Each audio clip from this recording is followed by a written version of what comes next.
if you work with foundation models nowadays, you probably use something like Llama, or you work with image generation, stable diffusion, and every time you use the model, you actually have to comply with this license, right? And the thing is, all these models, they use different licenses. They basically create their own license, and all of them actually include user restrictions. So you are actually restricted in the way you use the model itself.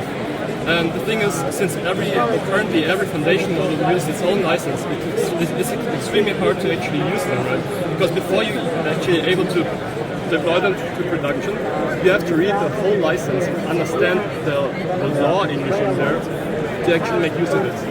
And this is of course draining, and as we have model developers, we often don't have the knowledge to actually correctly understand this, right? No, we just run them without even reading. Yeah. Exactly, and this is a problem because these are legal contracts. You actually have to comply with them. And in the past, this was actually also enforced. Another thing is, we as a rail organization had the goal of actually standardizing such like a framework for AI licensing. So the idea is to give model developers and users both the opportunity to easier understand the model, or the model under which the license under which a model is published. And for this, we first actually had a look at all the licenses that actually use user restrictions that are common, and extracted like the union of all the user restrictions of all these licenses. So this is what you can see here. And the crazy part is, like, there's no restriction that appears in all the licenses. So they are super different.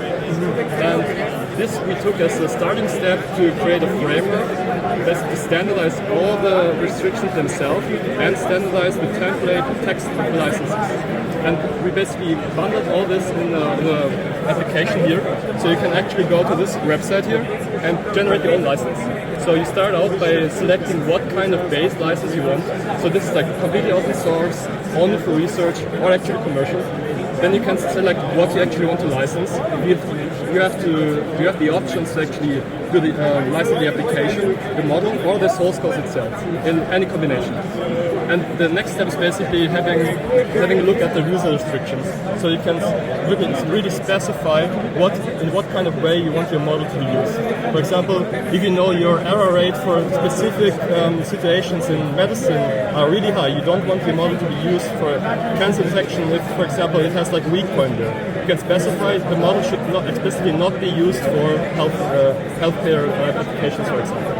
And once you've actually defined how you want your model to be used and what kind of circumstances, you can actually generate the whole license in itself and append it in text, for example, to your repo. Or you can also export it as a QR code, which is basically a traceable way of distributing the license afterwards.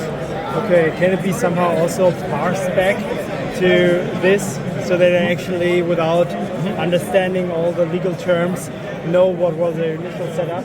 This is actually something that we do work on right now. So the first part is actually giving people the tool to generate these. And now we're working, so this is an open organization, so it's a volunteer-based thing.